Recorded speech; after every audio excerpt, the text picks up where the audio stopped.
This production has been authorized, vetted, evaluated, and approved for your consumption by Wild LLC. You're welcome.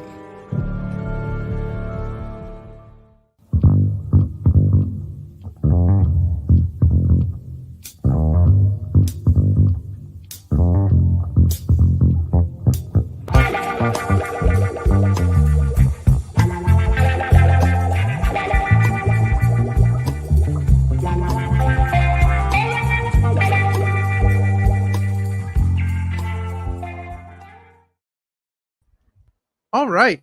Well, welcome to another. Welcome. Hey, we're here. Here you are, buddy. Welcome to another exciting episode of Wrestling with Life.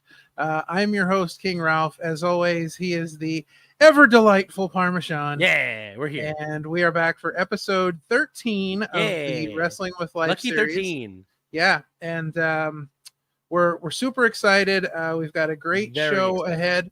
But before we hop into that, just a few bit of housekeeping matters here. Of course.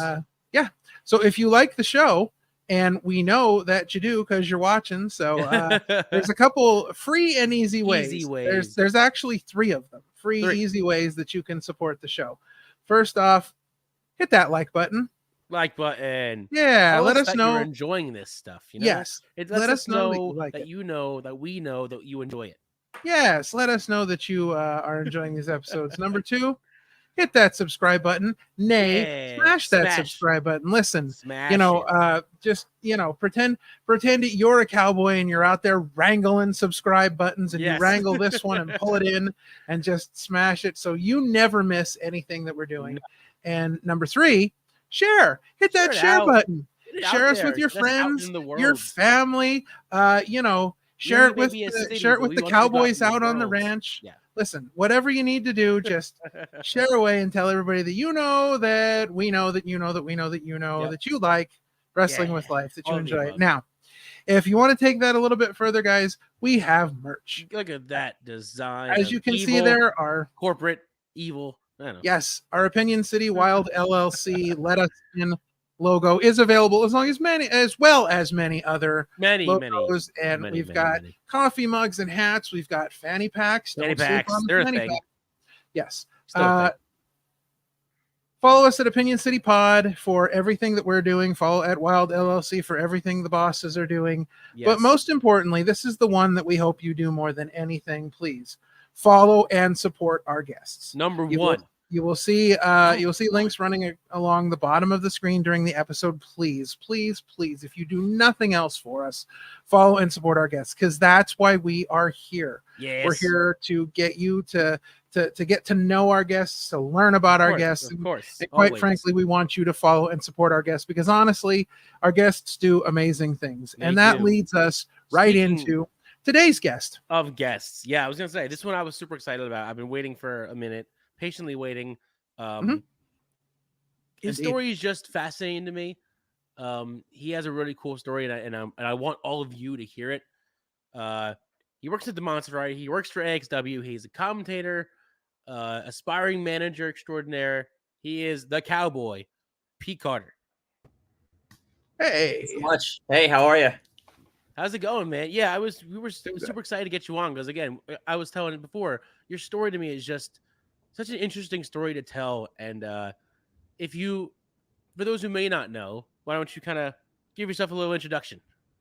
Sure. I'm Cowboy Pete Carter. I do ring announcing and color commentary and play-by-play at Monster Factory, AXW, a few other places. I also have the distinction of being not just the oldest student at the Monster Factory, but I'm the oldest person at the Monster Factory. I am older than Andy Cage, and I'm older than Missy Sampson. So fun stuff. Yeah. So let's talk about it. Let's dive in. You're 54, if I'm correct. And you started this whole wrestling saga super later in life. So like, how did we get here? That's the fun part. I guess to dial it back, I right before the start of the pandemic, I enrolled in grad school at Drexel and decided, my employer has a very generous Ed Assist program. I'm like, I'm going to get my MBA. Nice. And so, why not? So I went back. Of course, the pandemic hit, and I spent 4 years in grad school. And I really thought that, when I went to grad school that, I'd find some community and make connections and things. But the pandemic kind of put the kibosh on that a bit. And so after I graduated, the question was, well, what do I do now? And my husband is a competitive axe thrower, and so he's out. Oh, nice. Yeah. Wow. Jeez. He's been doing that for 5 years. He's, he enjoys it. Great group of people there. But I'm not really into axe throwing, so it's not really my thing, right? So I had to kind of Gotcha. find my own thing. And I had it's interesting. I live in South Philadelphia. I'm not that far from 2300 Arena. I discovered back in 2020 that Brian Heff from the Blue Meanie is actually my next door neighbor. He lives like a few doors down. Wow. Yeah. That's awesome. Right? Like I didn't even know. Yeah. So, so I was following him on social media, and he tweeted about the Monster Factory show at 2300 Arena. He tweeted about, the Monster Factory show on Apple TV Plus. So I watched that, loved that, started following Danny Cage, and and then he tweets that Monster Factory has tuition $999, and I'm going, well, class at Drexel's $3,000, so this is like a third of taking a class at right at Drexel. So, Nice.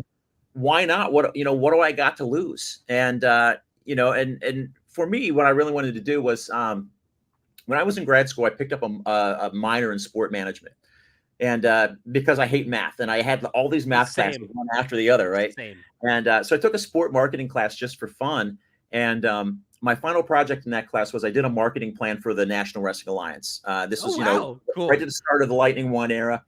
And I did a whole research on their model and how to increase their views, and they had a subscription program at the time, and I was the first person ever to get a perfect score on that assignment in my class. Yeah, so that was like that got me like jazzed up. I was like, well, how do I actually apply this stuff? How all this stuff that I've learned about venue operations and arena management and promotions and selling tickets and getting people in to see a show. How do I actually apply all that and actually have a kind of like a co-op? Right. So when I signed up at the Monster Factory, originally that's what it was. I wanted to learn the business side of the business and how to promote and how to book and how to do all that. And along the way, I just fell into these extra things, So it's like.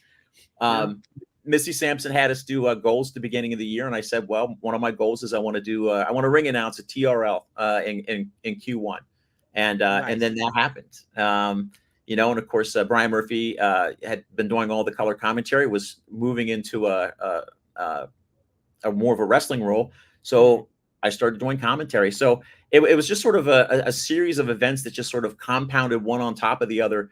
But did not expect to be doing all of the stuff that I'm doing now. If you told me a year ago that that I'd be calling a match between Tony Deppen and Richard Holiday for AXW, I would have been like, yes, you're right. But that happened last month, and I'm heading back up to AXW this weekend. So life is good. I'm loving it. It's I'm having more fun than a guy who's 53, 54 should. So that's awesome. Yeah, I think it's really interesting because I was thinking about this today, and I mean, we make jokes about this all the time on the show that I'm usually the oldest guy here, but I was thinking about like just what it takes to step out and do something like that, especially at an age where like people don't expect you to be like starting brand new ventures or the risk-taking factor of it, and just to for lack of a better word, to have the stones to do something like that. It's gotta be really just an amazing feeling, but I imagine it was probably a little scary in the beginning. Oh, absolutely. 100%. Because I really didn't know what I was getting into. And of course, what's the number one thing that you're afraid of when you go and you do something new? Am I going to fit in? Am I going to, and especially with that age difference, because honestly, I picked up on that in grad school. I was older in some cases than my professors because I went back to grad school at 49. Yeah. You know, and so I'm trying to relate to like other students in my class who, you know, they're grad students, they're like 24, 25. Right. You know, I'm twice their age, and I'm like, I'm watching every word I say. I don't want to come across, I don't want to be the dad, right? I don't want to be, Right. you know, I don't want to tell long, boring stories. I don't want to, you know, bring up stuff that happened. Well, I remember back in 1978. No, I don't want to start any sentences. Right. Yeah. So, you know, with Monster Factory, it was like, well, what do I do? And, you know, I showed up, and I don't know that necessarily people knew what to make of me at first. But, you know, one of the great things about the Monster Factory, of course, is its diversity. And also the fact that there are constantly new people joining. So it's like, I was so excited when the first new people joined after me. It's like, oh, good, I'm not the new person anymore. Right. You know, and so it was really easy just to bond with the new people. You know, we sort of have our own little cohort. You know, people who join in, you know, in fall of 23 and spring of 24, you know, there's just that we just sort of bond together. You know, and I made friends really quickly, and you know, and I started having fun with it, and realized really quickly that it was a lot of hard work. Yeah, I mean, I can only imagine. So let's bring it back even further. Were you always a fan of wrestling? Were you a fan growing up? Were you a late bloomer in the game? What was your wrestling history? Yeah, my wrestling history really started off with MTV, and you know, the brawl that started it all, the war to settle the score leading up to WrestleMania 1. And of course, back then, if you wanted to see WrestleMania 1, you had to, at least where I lived, you had to drive 60 miles to Altoona to watch closed circuit TV at the Jaffa Mosque. You know, and there was no internet back then, so you know, you had to rely on friends who went to see the show. They came to school the next day. It's like, who won? Was it Uncle Elmer or was it Adrian Adonis? You know, you know, that's great. No, you know, that got me into it. And of course, as you can see, maybe on the walls behind me, I'm a comic book guy, big time comic book guy. I love Superman. So the fact that, you know, that I got drawn into wrestling and the larger than life characters and whatnot, it just sort of segued in and made a lot of sense. But, you know, really for me, my friends were all in the WWF, but, I got into NWA. You know, it's I was flipping through the channels one day, and you know, the Andersons were on TV, and you know, the Andersons were not like Big John Studd and King Kong Bundy. They were not cartoon characters. They were just like these two mean-looking dudes who looked like the people that my uncles hung out with, right? Like they looked like you know, and so the Andersons, you know, they were threatening to break Brad Armstrong's, I think it was Brad Armstrong's arm or something like that. And when Arn Anderson like stares into the camera and is like, "I'm going to break your arm," I was just like, yeah, he's going to break that man's arm. Yeah, he's going to hurt him. Hurt him. And so I got really into the NWA, and you know, I would do terrible things like skip Sunday school to watch NWA on Sundays. You know, at 10 a.m. and 11 a.m. and then you know, All American Wrestling came on at 12. Yeah, skipping Sunday school. And that grew into, you know, staying up late on Saturday nights because ESPN had the AWA on at midnight. Yes. So, you know, so I'm watching. So when the, you know, the Rockers show up in the WWF, I'm like, I know these guys. I've been watching them forever. You know, so that's really what got it started. And for me, really, you know, I think wrestling, people have their wrestling memories. It's a family thing, right? Like for me, it was my grandfather. You know, I would always watch with my grandfather. My grandfather took me to my first wrestling match in Altoona. Cool. We went and saw the NWA in 1989. Really exciting main event. Are you ready for this? Let's go. Let's go. Sting versus Norman the Lunatic. That was the main event of that show. Wow. All right. Oh man. Norman the Lunatic. Wow, a barn burner. That's a name. Great stuff. Great show. And I think that was the C show at that point in time. It was the C show. But seeing Sting, like that's amazing. That's really cool. Yeah. Early on Sting. Yeah. Wow. So let's talk about the Monster Factory a little bit. So this is kind of a two-part question.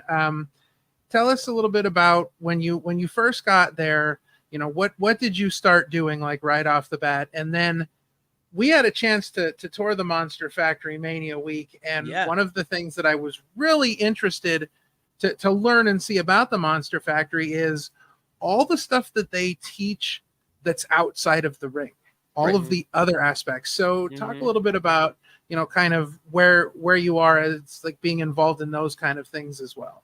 Yeah, no, that's really where I started off. I mean, I think the first night there, they put me on the switcher, so I'm learning how to do cool. how to do the camera angles and the timing and when to make sure you get the right shot. And of course, when you're brand new, Danny Cage is sitting in the chair behind you, and so he's you're getting live coached. Right there, it's like don't live on hard cam. It's go to the rear cam, move around. Yeah. So, it was a little nerve wracking at first. It's I had to come home and have a couple beers afterwards. Just sure. Kind of settle the nerves. I can only imagine.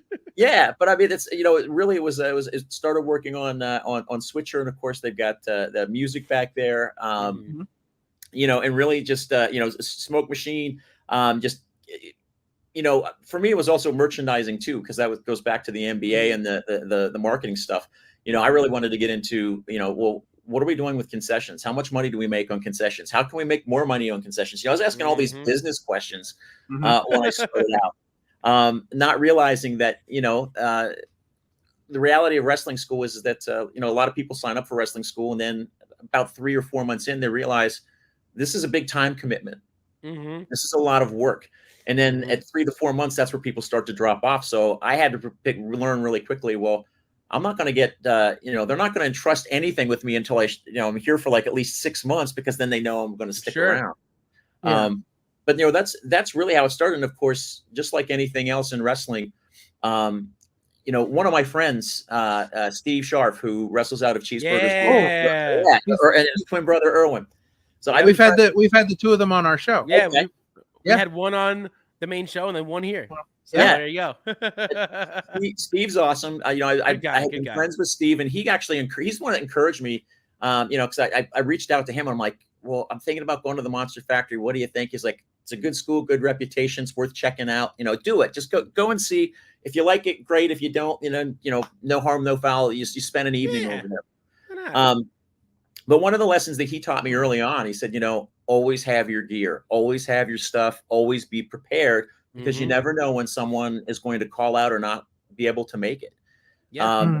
So I rode around with my suit in my car for 6 weeks. 6 weeks, and then that was the night that the normal ring announcer, Paul Ridley, the ring announcer, he wasn't there, and they're like, you said you want to ring announce? Congratulations, you're the ring announcer. And that was it. Jeez. All right. That was it. And I got sent out there, and God bless Ruby O'Connor, who was reffing that first match.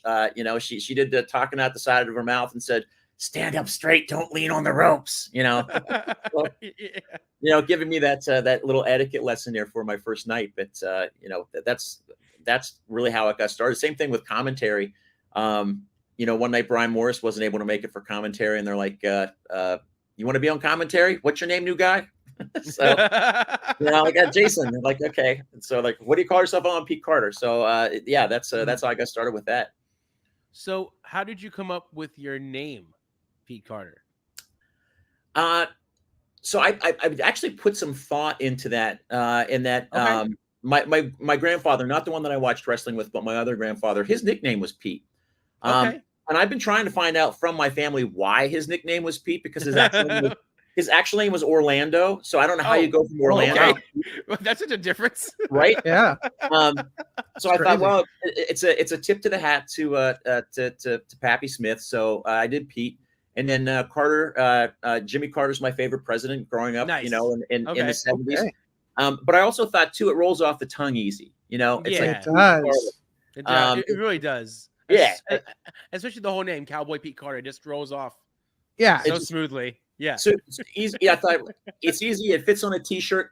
And then one night during promo practice, they said we have to come up with a catchphrase, and I'm like, nobody smarter than Pete Carter. Nice, so I'm like, nice, very good.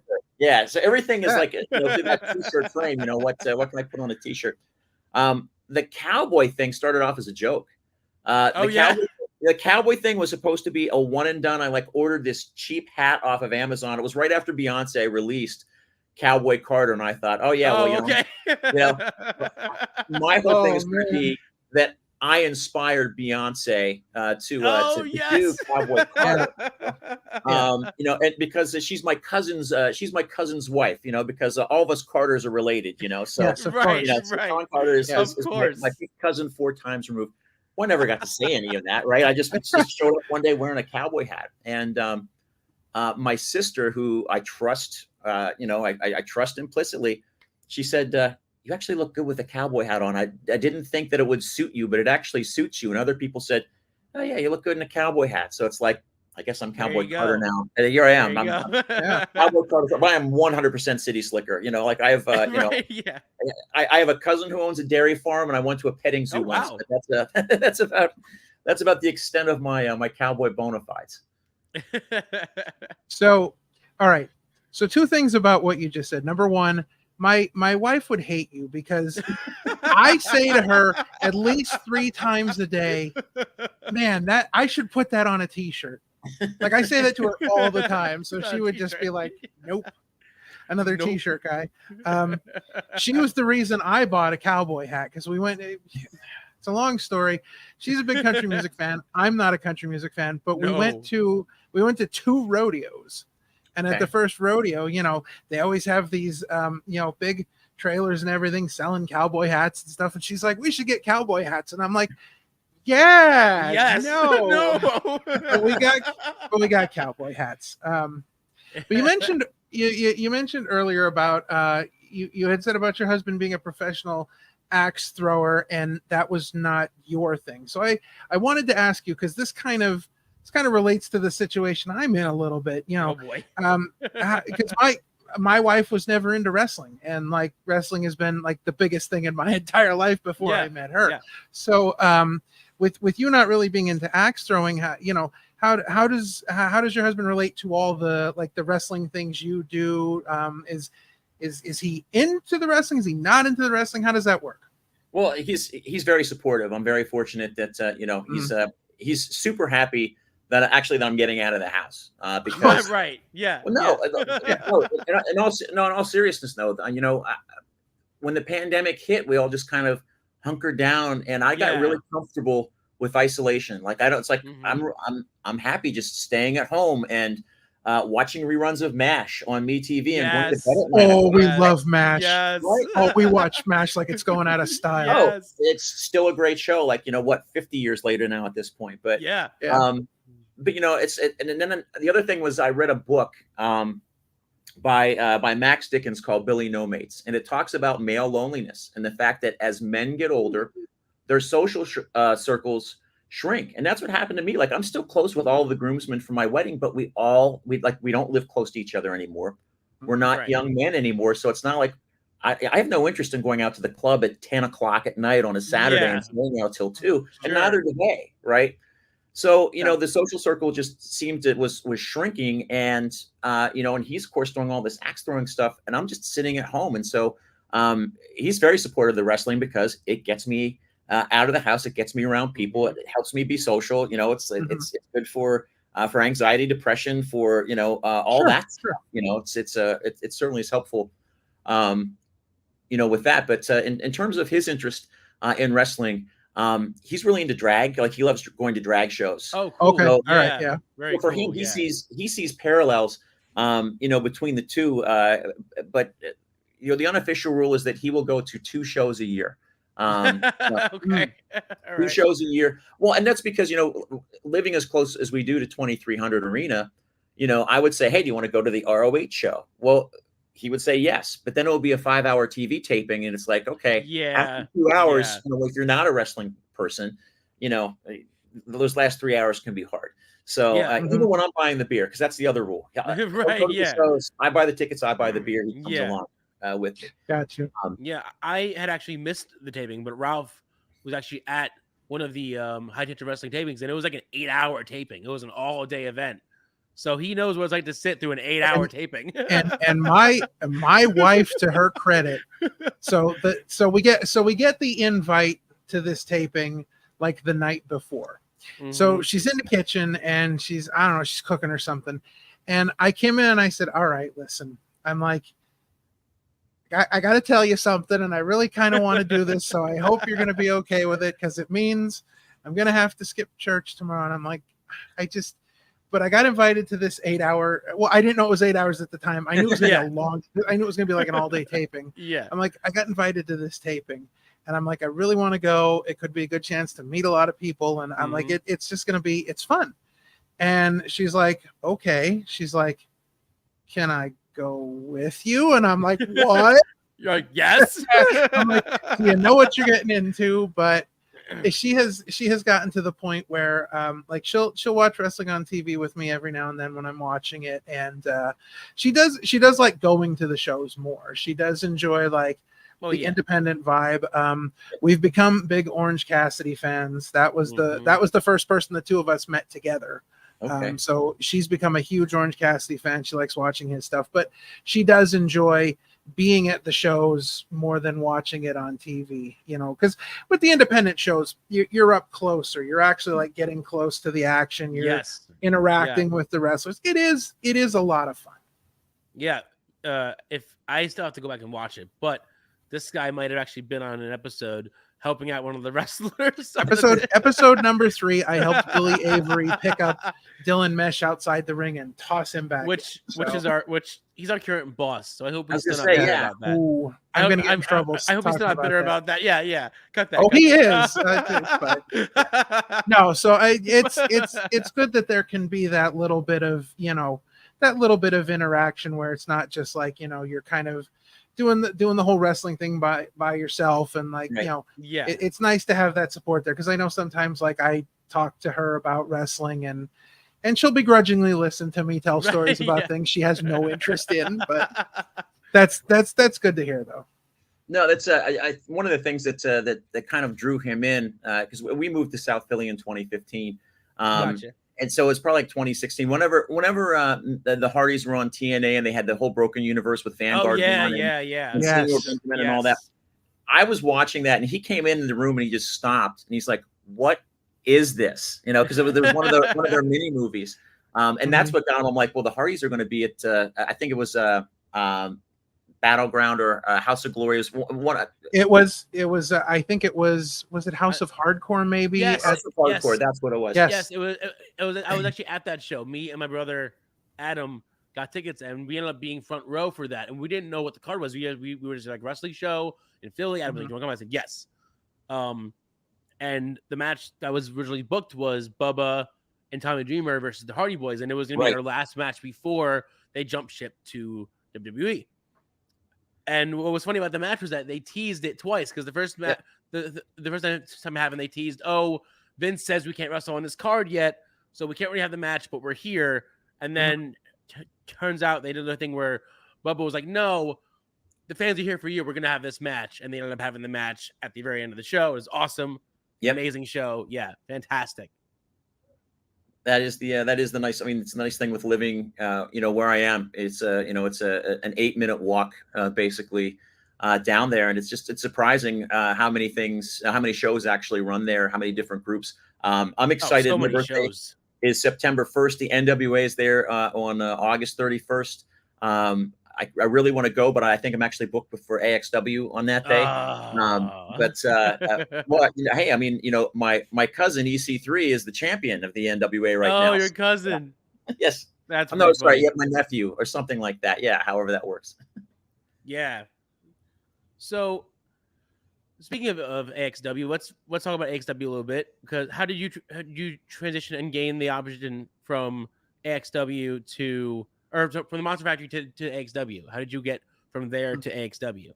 That was as simple as Brian Murphy, who broadcast partner at Monster Factory, had done some announcing work for AXW, and he said, hey, if you're interested, AXW is looking for someone for their broadcast team, and I was like, well, I don't know, and I had to like Google like where it was, because I thought it was. I thought originally they were talking about 5-Star, which is in Williamsport, and I'm like, that's a 3-hour drive. Jeez, each way, but AXW is only 2 hours. It's only 2 hours, right? Not bad. But yeah, and so that was my first actual booking. that I was like, and I was super excited about it. I ran into Brian Heffron had parked his car and was walking down the street. I'm like, guess what? I got my first booking. I didn't want to nice. be fanboy neighbor, but I also want to be like, I got my first book. I'm super excited. But no, they're fantastic up there. It's a great organization, great people. Antonio and Jared they're both fantastic. It's a great environment. It's also for me, it's a learning experience. Because I'm working with a different crew. BP Burke, who's my broadcast partner up there, he's amazing. Like he can just transition from one thing to the next. He never misses a beat, and he is so good at working in like all the sponsor stuff for Catches month. It's just like, I'm like, man, I want to get my game to the point where I'm that smooth and can just do it like that, because he's great. Yeah, and he's so knowledgeable in wrestling. He has such a brain for wrestling. Just talking to him over many week at one of the bars, I was just like, he's just, again, his wealth of knowledge like holds no bounds. Like it's just like an extensive wealth of knowledge in that brain that I wish I had. No, yeah. Go ahead. He's really talented at what he does, but everybody at AXW, it's such a great organization. The stuff they do, the guys from AXW, I live about 10 minutes from Slatington, where PPW has their shows. And so we were at a PPW show, and the guys That's where it was. The guys from AXW were there, and we met. Actually, my wife met them. She was like standing in line. She had her Orange Cassidy shirt on. I was off somewhere doing something, and they're like, "Hey, are you here for the show?" And they started telling her about AXW, and they gave her free tickets. They're like, "Here, these are good for any show this year you want to come to." We actually ended up going to the last show they did at the Hamburg Fieldhouse. Okay. But I mean, it's for an independent company, they put on a really good show. They do a really good job. No, it's the production value is fantastic. And again, I'm looking at it from a business perspective, and they've got they have a Patreon set up. I'm looking at that subscription model, and I'm just like, well, can we do something like this with the Monster Factory and with our shows, and and put all that together? So I actually put together a little pitch for Danny, so we'll see, what happens, if anything. But no, I really enjoy working up there. I learn something every time, that I've been there. Actually, AXW is the reason why I have a good cowboy hat. The first time I went there, I was so excited the show was over, and I managed to leave without my cowboy hat. I left my cowboy hat. No. The one from Amazon, and it's embarrassing. It's like, will this TL Hopper leave his plunger behind? It's right. What a great example to use. How do I do that? How do I do that? So I ended up, So I went to a factory show without the cowboy hat, and it's like, okay, man, I'm kind of married to this gimmick, man. I got to get a cowboy hat. Yeah. So I ended up going to Boot Barn, and was shocked at how much. Shocked and appalled at how much cowboy hats are. They are not cheap. They are not cheap. And of course, for me, it's like, well, I need one in black and I need one in brown, because I've got So I got a real cowboy hat, which of course then prompted my friends to say, "Yeah, so when are you getting boots? You need boots." Yes, absolutely. You can't be going out there with a cowboy hat and loafers. It's I don't know if I could do cowboy boots. That might be where I draw the line, because they seem like they'd be kind of painful. I don't know what that'd be for me. They're not too bad. I mean, I was up visiting my parents who live in Center County, middle of Pennsylvania. I went to a sporting goods store there, and I found these boots. That they were the most professional wrestling cowboy boots I've ever seen. They're red, white, and blue. They've got stars on them. Nice. That's awesome. Like, these are the ones. Awesome. They have them on my size. Like, fingers crossed they have them on my size, and they did. Nice. So yeah. Love that. So now I have now officially spent more money on my gimmick than I have made in wrestling so far. But hopefully by the end of the year I'll have broken even. That's the goal. That's always the thing. But no, that's great. So what would you say are maybe some of your goals for this year? What are some things that maybe you haven't done, or some things you'd like to accomplish this year, kind of as far as the wrestling world goes? Well, I mean, probably the big thing is, I'd like to get into managing and actually performing in front of the camera. And I can tell you this, although it hasn't been released yet. I had my first in-ring. I was attacked this past I was going to Friday say, night. I was just going to bring that up. You had your first in-ring bump. Yeah, I was going to ask you about how that was and how was that experience. That was so it was exciting. It was also nerve-wracking because it's like, what I don't want this to look terrible. I don't want this to be awful. And of course, I'm overthinking it. I'm like, oh well, they're going to come in. They're going to give me double axe handle. I have to stumble into the corner and Nick Batiste, by the way, is a gem. He is so oh my god, I love so that amazing. He's so good. He's so good. He's so patient. He's so he's so kind. And he and Chris Desmond, they walked me through it. They're like, no, we're going to do this. It's going to be a low blow. We're going to choke you with a t-shirt, crawl to the corner, turn around. I'm going to hit you in the face with my car keys. Jesus!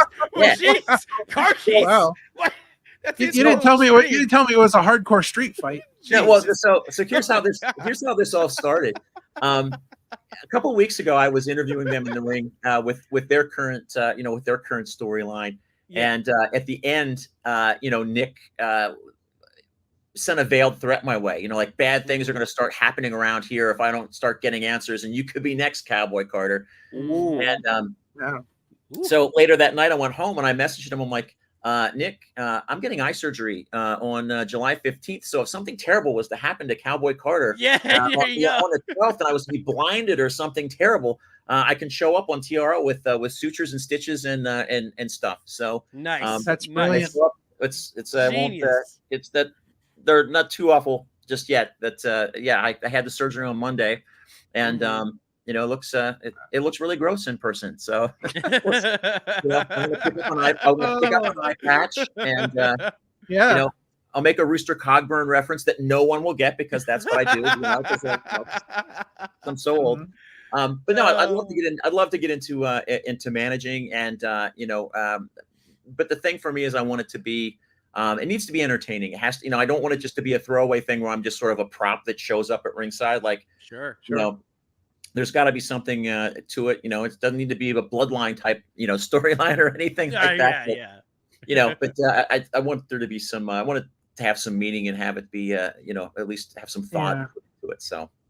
Sure. Yeah, the art of managing has kind of been lost on this generation because you see certain managers like Paul Heyman that are out in the spotlight and things like that. But when you look at managers in the 80s, I mean, it was on a whole nother level. And I think to bring something back where you have, a manager that's that involved in things and just fans don't know what they don't know. They don't know what they're missing. Like newer fans and, this generation, they don't know what it's like to, be around during the time of like Bobby Heenan or Captain Blue or the Slickster, like the Slickster. We need those kind of things in wrestling again, I think. Well, one of the things that stuck out most in my head from my childhood was the episode where Jim Cornette threw a fireball in Ronnie Garvin's face. And it's like, that was the point where, managers were really important in that storyline. It's like, everyone just lost it, and Jimmy Garvin's going down to the ring and Ronnie Garvin's rolling around. And I was actually trying to think about that on Friday night after Nick hit me with the keys. It's like, do I want to sell this like Ronnie Garvin did when he got hit by the fireball and just like roll around? I don't have 5 minutes. This is one of those things where it's, I gotta sell for 30 seconds and get out of the ring so the next match can go on. So but no, it's growing up, Bobby Heenan, Luscious Johnny V, Kevin Sullivan in the Varsity Club. That was, they were one of my favorites. Yes. Growing up. I never understood the Paul Jones Army, but that was, that was one of the ones that, he was in NWA when I was a kid. I feel like if you do the manager thing right, it's the icing to the cake. The attention should always be on the wrestler, what the wrestler is doing in the ring. And it's just I'm a little extra flavor, like that's Yes. sort of how I see it, what I would like to do. It's just a matter of finding the right opportunity to do that, and find people who want to work with me. That's the other thing too, because Sure. that's important. I always think about J.J. Dillon and the Four Horsemen. Yeah, it's a great example of like how the four horsemen are the chili, but James Dillon was the little sauce that they put in that kind of makes that chili spicy. Like he was a horseman, but he wasn't a horseman. It's just it was like the perfect balance of like, I'm here, I'm talking, but I'm not here, but I am here. It's to me that's because I think that Bobby Heenan for me was probably the greatest manager of all time, because I really enjoyed his work. But I think as the role of a manager, I think J.J. Dillon with the Horsemen kind of showed a better example of what a manager could really add to a group. Yes. No, that's Bobby. I mean, Bobby Heenan, just his wit, just so it just would flow from him. He could just verbally eviscerate someone without a thought. It's and of course, when I was growing up, I watched primetime wrestling, on USA Network with him and Gorilla, and that that banter back and forth was just that was such an amazing show. Yeah, it really was. So you mentioned earlier that you're a big comic book fan, and I can see behind you have a bunch of comic book books all over the wall. Very cool. We actually spoke to, back in episode 3, the comic book artist, Eric Hodson. And I wanted to ask you this question that we asked him, because I find it so fascinating. What would you equate comic books and wrestling? What's the connection, you think, to both wrestling and comic books? How does that flow together? I think it's a form, it's escapism. I mean, it's being able to step outside, step outside yourself, and see your struggles, whether it's in a comic book or it's a story that's playing out in the ring. But I think that's what it is. For me, it's the escapism part. It's just being able to lose yourself and not have to worry about the news, not worrying about the bills. You're not worried about anything. For an hour, you're sitting in front of that television set or your computer screen or what have you, and and you're just losing yourself in this world of craziness and goofiness. And same thing with a comic book. You open up a comic book and it just the art on the pages, the story, it just takes you out of yourself for a little bit. For sure. Who are some of your favorite comic book characters or comic book series? Thank you. Words. Yeah, no, it's in there somewhere. It's in there somewhere. I'm a big Superman guy. Okay, cool. I have so much Superman stuff that So this room that I'm in right now is actually supposed to be the guest room. This is allegedly this is our guest room. Allegedly. It became the home office during COVID, and then it became it's also the hobby room. So Gotcha. Essentially all my memorabilia and stuff just is all over the walls. It's the room of many things. It is. In my defense, we actually have had guests stay in this room. So okay. There's a real bed in here. It's with real pillows and real. It's yeah. But no, I'm a Superman guy. I love the Legion of Superheroes from DC Nice. Comics. Yeah. I have a complete run. This is my comic book nerd brag, which only like hardcore comic book people understand this. I have a complete run of Legion of Superheroes and Adventure Comics from issue 247, the first appearance, up to wow. That took 12 years. Huge to collect. Jeez. Yeah, that's one of those nice things. Dual income, no kids, man. You can afford to blow money. Yeah, on right. stuff, right? Yeah. That's a lot. That's crazy. Wow, yeah, that's impressive. And I'm a Justice Society guy, so I love I love all the old school with the World War II stuff. From growing up. That was one of those things. My mom bought me my first comic book when I was 7 years old. I still remember which one it was. Nice. Yeah, so that's what got me started, and really that's I think helped me make the transition into wrestling, because I mean it's really all stories are the same story. You go back to the basic not just good versus evil, but man versus self, man versus all those conflicts. They play out in the wrestling ring just like they play out in the comic books. So yeah, absolutely. Very cool. So you talked about kind of during the pandemic and hunkering down, and you've mentioned comic books, you've mentioned MASH. What other hobbies or interests do you have outside of the ring? And maybe throw out a few more, because we're big on TV shows here. So maybe throw out a few more TV shows that you're like really dialed in on. So no spoilers.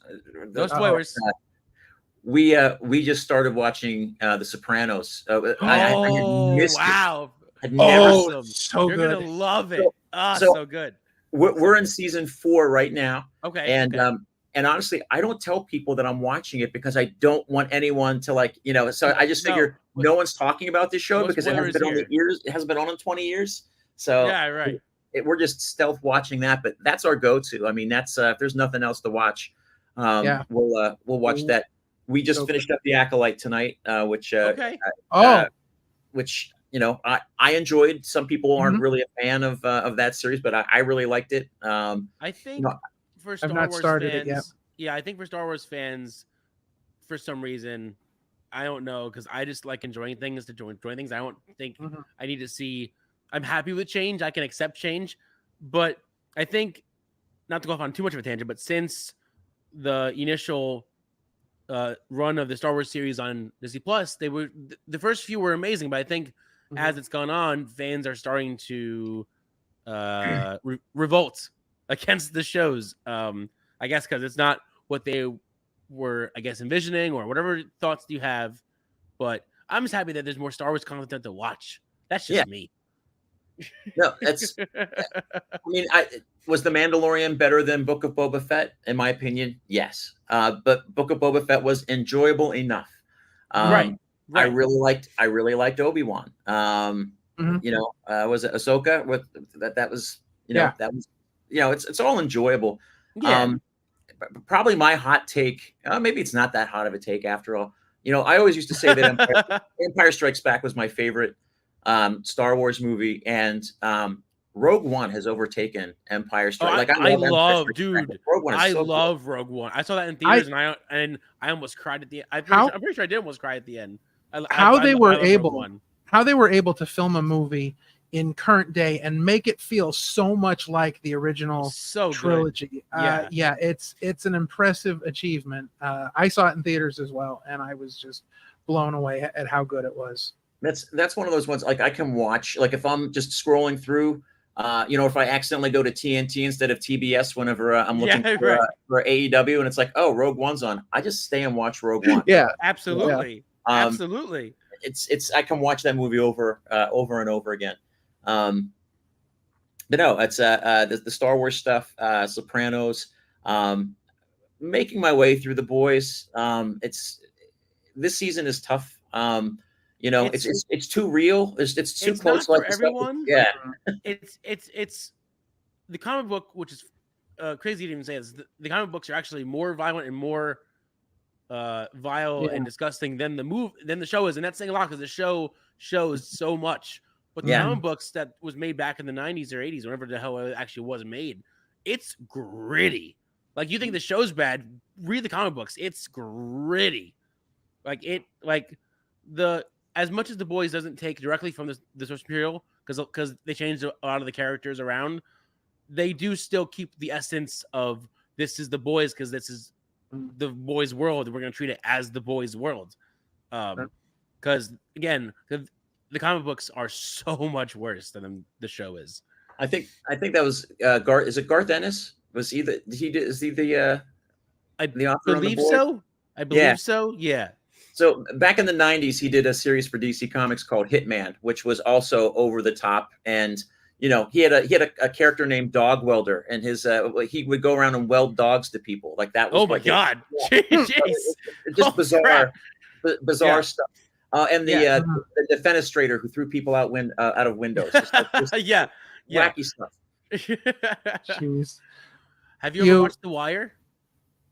We have not watched. We have not done The Wire. So that's maybe after we get through the next 4 seasons of The Sopranos. I think right, yeah. So when I back in the day when I first got DirecTV, I had HBO, and I was really excited about Sopranos, and season 4 was just about to start.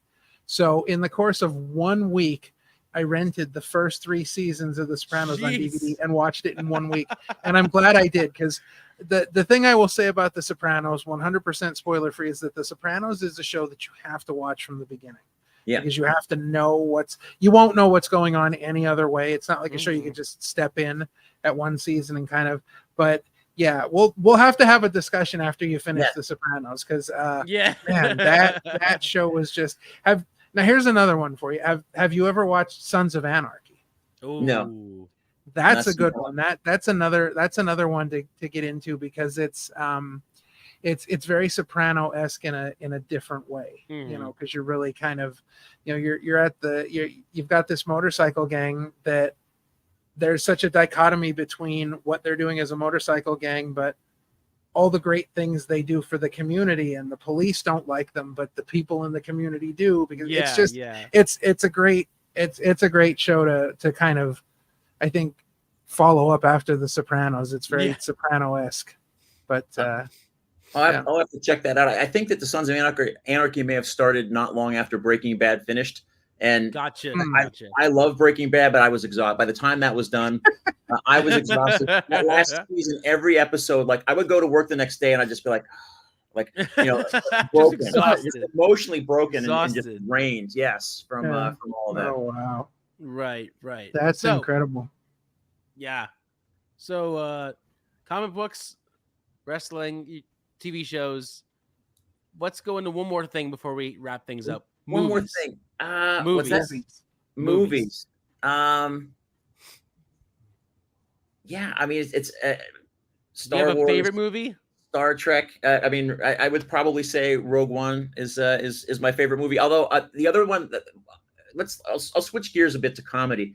I love John Waters. I love Serial Mom, the original Hairspray, not the musical, but the original one with the Vine. Lake. Mm-hmm. All that. We went to the John Waters Christmas special in Philly. He came and did a live show here. Yeah, and he did. We got the VIP, so we did the meet and greet. But he had gotten COVID in a meet and greet, so he didn't want to actually meet and greet people. So the selfie was, you would stand on the stage and you would stand in front of him and then take the picture, and then he would just walk down the aisle and hit everybody up. Okay. It's I love that crude. I guess it's crude humor. I mean, I still laugh with Serial Mom every time I watch that. Are you familiar with Serial Mom? Have you seen? Yes, I am. Yes. Yes. Like, I can still just watch that and still just die laughing. A Dirty Shame. I went and saw A Dirty Shame in the theater. I had several martinis beforehand. Nice. And so as we're sitting in the theater, the scene happens. She picks up a water bottle. I'll leave it at that. And I just laughed. Like I just snickered for the next 40 minutes just thinking back to that scene. Thanks to the martinis. So no, I love the John Waters stuff. It's interesting that you mentioned John Waters. So I live about maybe 10, 12 minutes away from the Mahoning Drive-In, the 35 millimeter drive-in, and they do a John Waters festival every year, and they had him at the festival this year. And it was funny because I had some friends that went, and you mentioned about like him not wanting to do like the meet and greets close people. They had like the backdrop was set up. They had like this old like Airstream trailer, and they had like this whole like setup, and he would stand at one end of the Airstream trailer and you would stand at the other end and like get your picture with him. But it was such a cool vibe though. It's almost like you look at this picture and you're like, it somehow makes sense. Yeah, right. Very cool. No, it's I started off, well, I got into that John Waters because I'm a big we'll talk about music real quick before we wrap up. Let's go. Yeah, I'm a big Debbie Harry Blondie fan since since I was a little kid. And actually, that was one of the things that helped me decide to stay at Monster Factory. My very first night there, I wore a Blondie shirt, and Christian Rocco walks in. Of course, Christian Rocco, he loves Debbie Harry and Blondie as much as I do. Oh, cool. A lot of his gear is inspired by Debbie Harry and Blondie. Oh, wow. But Debbie Harry was in Hairspray, and so that was what prompted me to actually buy the VHS. Back in the day, she was cast. She and Sonny Bono were married in that movie, and Vitamin C. Remember the graduation Vitamin song? C, yes, Vitamin C was her kid. So I mean, it's like when you think about like, wow, that's incredible. Amazing casting with that. But no, I'm a big Debbie Harry Blondie guy. I love the B-52s. Yes. Saw them in Atlantic City the other year. They were okay. What really shocked me was Casey and the Sunshine Band was the opening act, and he was fantastic. Like he still has it. Yeah, that's awesome. Crazy. Yeah. So yeah, no, I mean, it's I tend to like a lot of the 80s stuff. I'm a big vinyl guy. I got myself a new turntable. I just bought myself a brand new CD player with Prime Day yesterday. Nice. My husband doesn't know that yet. It's coming tomorrow, so I have to kind of sneak that in. Yeah, that's good. That'll happen before this episode airs. Yeah, so we're not ruining any surprises. Exactly. But no, it's I love finding stuff at going and digging through the crates at record stores. Yes, I love that. I'm a Roy Orbison fan. I was at a yard sale in Cape May, and this guy was selling off his brother's estate, and I ended up walking out with like a stack of Roy Orbison albums for $6. Awesome. Wow.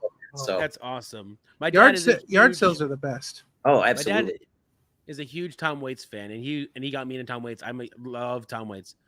When I started getting vinyls, my parents gave me the collection, and my dad has almost every Tom Waits album on vinyl. So I love that I have that collection because I grew up on that. My dad would play it in the car, and I just got so into that artist because Tom Waits is for me different. Every album isn't the same because he would experiment every album with different sounds, different genres, different everything, and he would make each album its own. So that's why I loved that, and the fact that I have all those vinyls even better. What about you, Ralph? Music wise, listen. So I'm pretty much all over the place with music. I listen to a lot of stuff. Growing up, a lot of my influences were 60s and 70s music that my parents listened to. My dad was into a lot of, barbershop quartet and Southern gospel. So I got a lot of that in my influence. But I mean, I'm a 90s alternative guy, but I do like Huey Lewis and the News is one of my favorite bands ever. I could listen to them every day. And just because we're talking about music, I'm gonna admit something. Do it. Let's go. I have not been. I have been shying away from this. Let's go. I wouldn't talk about it on any other show. So my wife won concert tickets, and August 3rd we are going to Hershey, Pennsylvania, to see. And this is the first time I'm admitting this publicly. New Kids on the Block. Oh, you were in. No, seriously, you are in for a treat. I love. I'm a little concerned about it. Yeah. My wife was she had some friends she was going to ask, and the dates just didn't work out. So I'm going with her because obviously I do not want her to have to go alone. No, but my wife has a New Kids on the Block pillowcase. So nice. Like this is a thing for her. So I'm going with her. But you're assuring me I'll have a good time. Oh, so absolutely, you will. I have no doubts. There's so they actually we saw them at Wells Fargo the other year. They're part of the mixtape tour is what they call it. Oh yes, right. Yeah. It was New Kids on the Block, Rick Astley, Salt and Pepper, En Vogue. That is such a stacked lineup. It was sold out. And there were so many 50-year-olds in denim, like decked out head to toe in denim, and with the with the jeans jackets and stuff. I mean, it was like a mini high school reunion. But no, you'll enjoy the show. You will.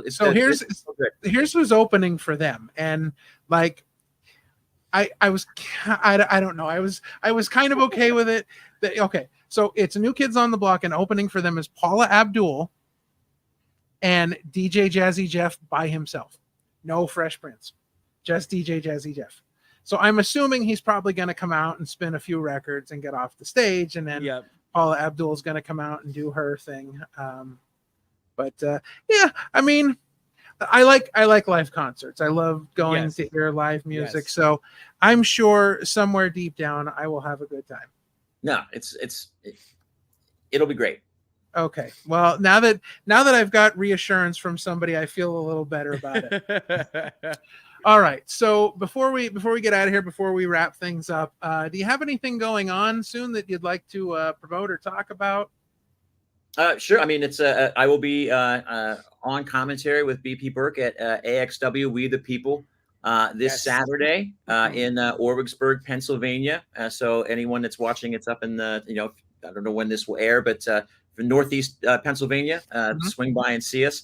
Of course, Monster Factory, we have Summer Splashdown coming up on the 27th. I can't wait. Steve Macklin and QT Marshall in the main event. That's insane.